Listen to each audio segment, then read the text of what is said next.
Bien, estamos de vuelta con esta mesa de debate para conversar sobre los beneficios del TLC con los Estados Unidos y sobre las negociaciones del Tratado Transpacífico o TPP. Estamos con Eduardo Ferreiros, gerente general de COMEX, y Paul Maquet, coordinador de la Red Peruana para una Globalización con Equidad. ¿Qué tal? ¿Cómo están? Gracias por venir. ¿Qué tal? Gracias por la invitación. Eduardo, empecemos contigo. Veamos el TLC con los Estados Unidos. Ya se cumplieron varios años de su implementación y ya podemos empezar pues, a hacer una evaluación bastante objetiva sobre qué es lo que ha traído. Sí, en realidad se han cumplido 5 años de la entrada en vigencia del acuerdo. Primero debo de poner como escenario que no han sido los 5 mejores años de la economía americana. Claro. Es decir, ha pasado por serias crisis en el año 2008-2009 y recientemente.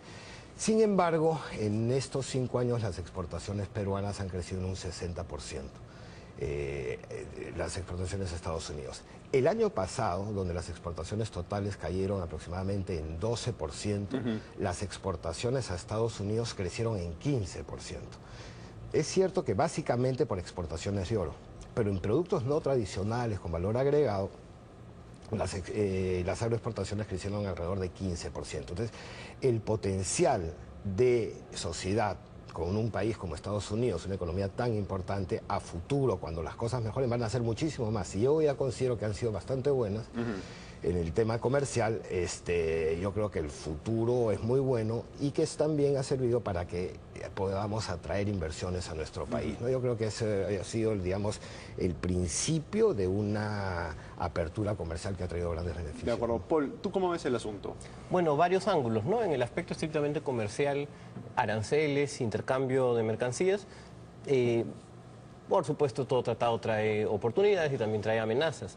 Pero ¿cómo ha sido nuestra performance en estos años? El propio ADEX ha mencionado que tenemos una balanza comercial deficitaria y que va empeorando cada año, ¿no? Para el 2012 mencionaron 1.495 millones de dólares de déficit comercial. Esto, por supuesto, se explica por varias cosas, entre ellas la crisis norteamericana y sus políticas monetarias, pero demuestra que el tratado no nos protege de políticas que puedan permitir a un país como Estados Unidos, con la capacidad y el poder que tiene, de efectivamente inundarnos con productos. Es lo que está pasando. Crecen las exportaciones, perfecto, pero crecen mucho más las importaciones. Esto estrictamente en los aspectos comerciales. Para que los televidentes entiendan tu punto, ¿por qué es malo que ingresen productos norteamericanos? Pero tú dices, no nos protege de que nos inunden con productos. Yo podría decir, oye, pero yo quiero que me inunden con productos norteamericanos porque así tengo más opción para elegir. ¿Por qué eso sería malo? No.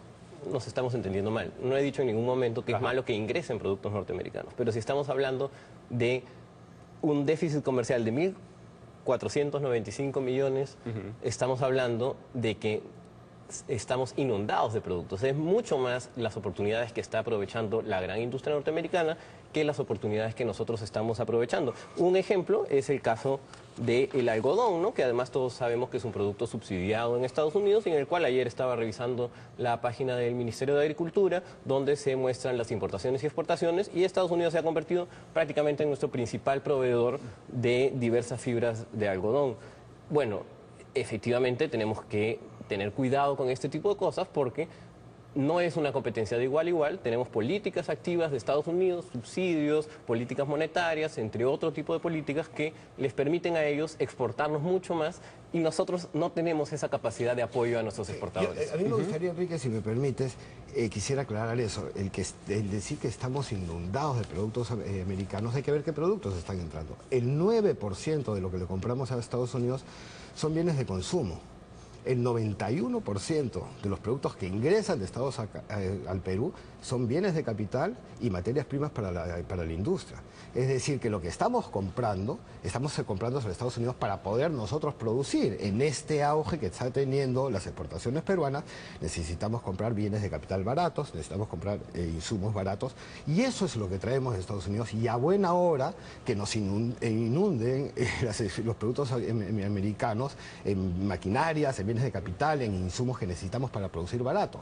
Esos productos están entrando sin pagar aranceles y le permiten al peruano ser más competitivo. Solamente el 9% de lo que ingresa de Estados Unidos son bienes de consumo. En el caso del algodón es cierto, Estados Unidos se ha convertido en nuestro primer proveedor, porque la producción nacional no es capaz de ofrecer todo el algodón que la industria de confecciones necesita. Necesitamos algodón y necesitamos algodón barato. Se lo compramos aquí a Estados Unidos. Si es que la producción peruana, que tiene una serie de problemas que no tienen que ver con el TLC, que acaban de caerse un caso que abrieron en Indecopi para medidas compensatorias, si hubiese el algodón peruano de la calidad que se necesita, se utilizaría todo. Ahora se utiliza todo, pero necesitamos muchísimo más. ¿Y a quién se lo compramos? A Estados Unidos. Ese informe de Indecopi, perdón, que mencionas es recontra interesante porque justamente dice no hay motivo para medidas compensatorias, pero plantea que el exceso de algodón norteamericano que tenemos es, entre otras razones, por la eliminación del arancel que se da en el 2009. Entonces, justamente, el tema es eliminar aranceles de productos subsidiados. A mí me gustaría regresar a un tema en el cual ustedes tienen opiniones distintas. Y es que, Eduardo, lo que dice es, oye, está bien, podemos estar importando muchos productos estadounidenses, pero eso no es problema, porque son productos que justamente nosotros necesitamos. ¿Cómo respondes a eso? No, es que ahí tenemos un típico problema de términos de intercambio, ¿no? Por supuesto, nosotros necesitamos los bienes de capital que vende Estados Unidos, pero el tipo de cosas que nosotros exportamos son muy primarias, son, como bien mencionas, oro, entre agroindustria de nivel recontra elemental. Ahora, entonces, eso no es cierto, ¿no? Porque realmente la agroindustria ha dado un salto cuantitativo y cualitativo muy grande entre los últimos años, justamente gracias a la agroexportación. Pero la agroindustria está subsidiada ¿por quién?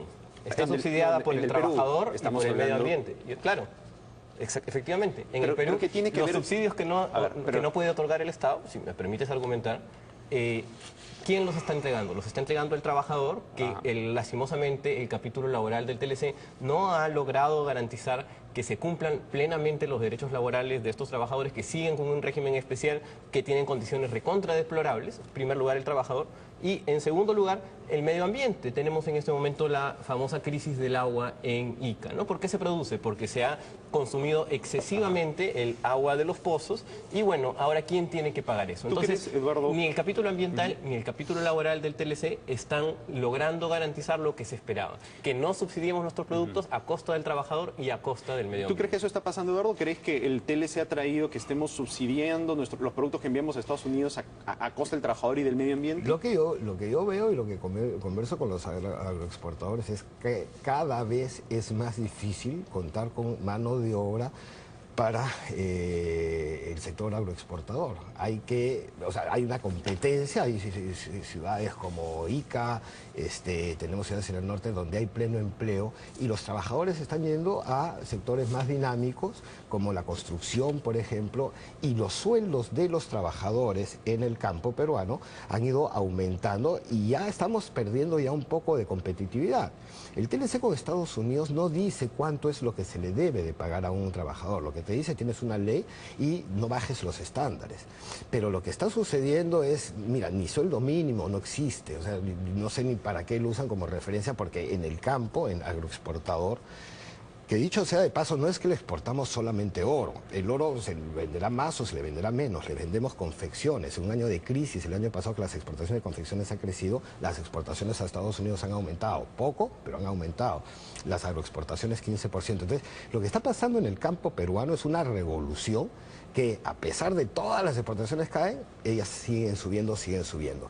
Y el problema que están teniendo es justamente ahora que no hay mano de obra y que se está haciendo cada vez más cara, ¿no? Entonces yo creo que cada vez tenemos trabajadores más pagados que están en un régimen donde tienen todos los beneficios sociales y que los beneficios los notamos en las capacidades de consumo de todas estas grandes ciudades a lo largo de todo el país. La verdad es que vamos a ir a una pausa, me están pidiendo una pausa y regresamos con Paul. Bien, vamos a una pausa y volvemos con Rumbo Económico.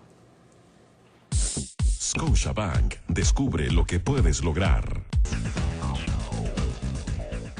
Bien, estamos de vuelta con este debate entre Eduardo Ferreiros y Paul Maquet sobre el TLC y luego vamos a hablar sobre el TPP. Paul, antes de la pausa estábamos hablando sobre los beneficios que han obtenido los trabajadores gracias al TLC. Eduardo lo que decía es, oye, si tú ves, por ejemplo, el caso de ICA, realmente los trabajadores están mucho mejor de lo que están antes gracias a la agroexportación. ¿Tú qué opinas? Bueno, me gustaría invitarles a vivir una semana en las condiciones en que viven los trabajadores de la agroexportación, ¿no?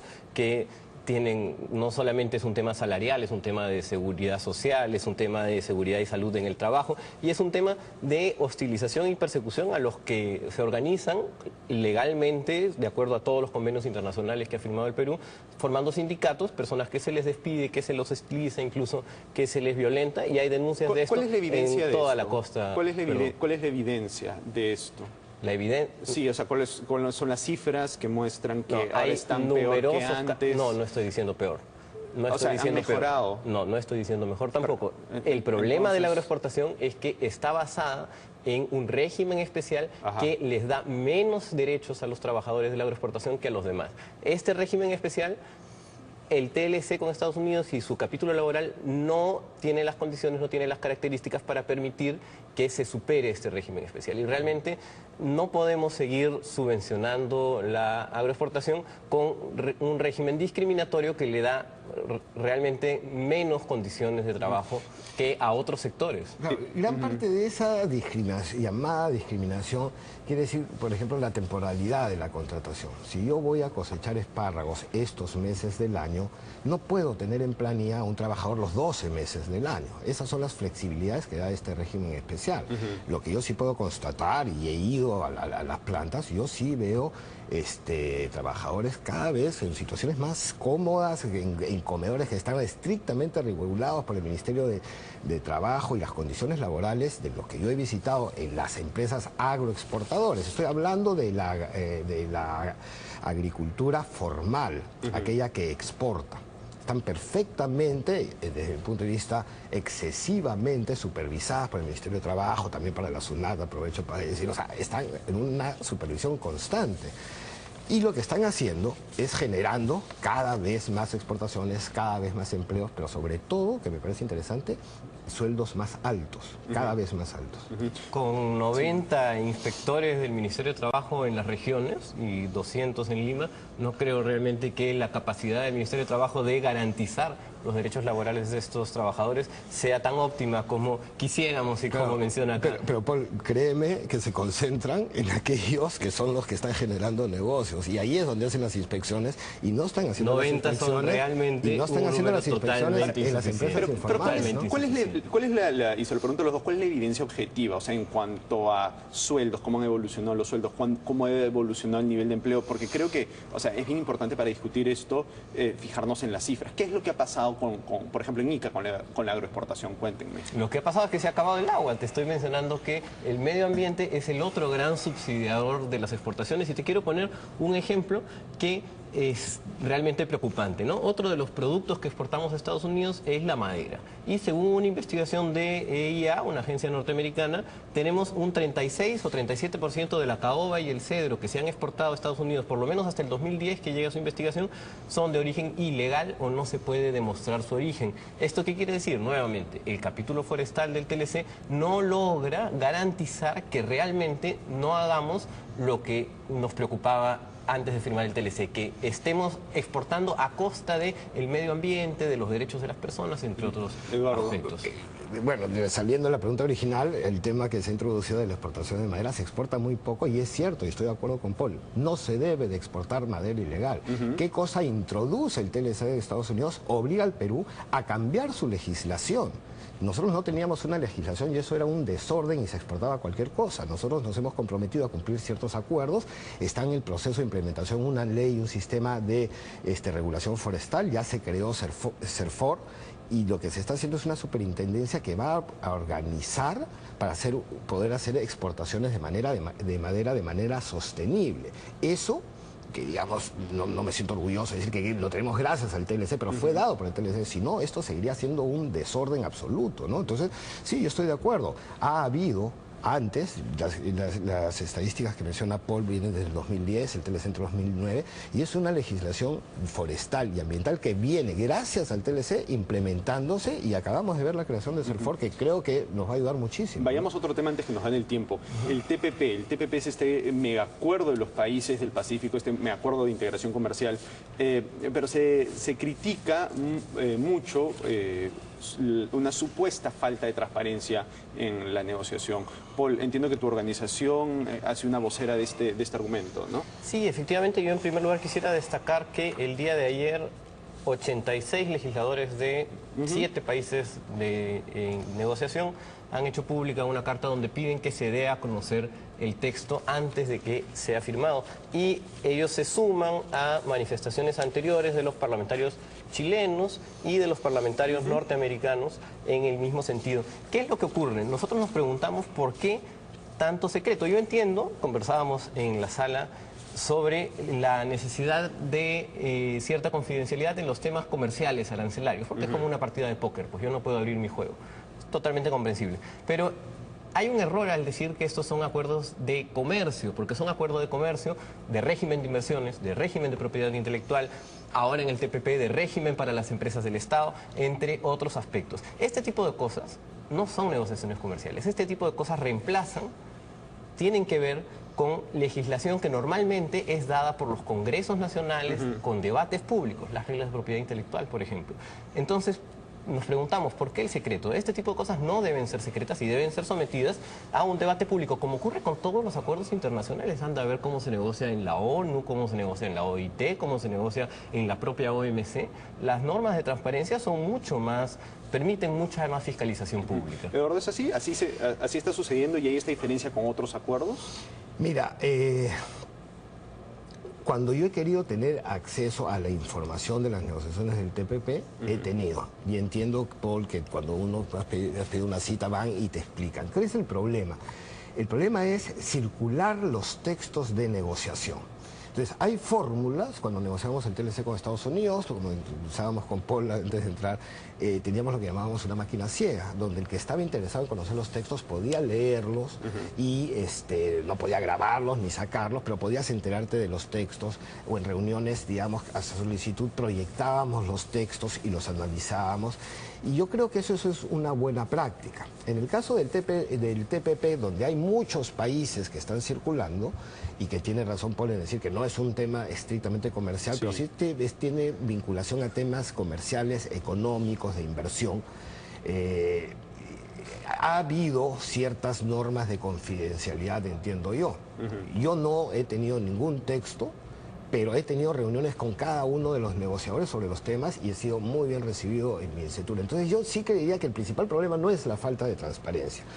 El principal problema que veo yo desde el lado de Paul es que el Perú vaya a aceptar cosas que están en la mesa ahora. Por ejemplo, la patente de segundo uso, que Estados Unidos la puso en el TLC bilateral y el Perú no la aceptó. Pero cuando Estados Unidos se entera de que para el Perú es una gran cosa el no tener la patente de segundo uso, te la va a dejar hasta el final del día. Claro. Y va a insistir en tenerla y al final de la negociación la va a sacar a cambio de algo.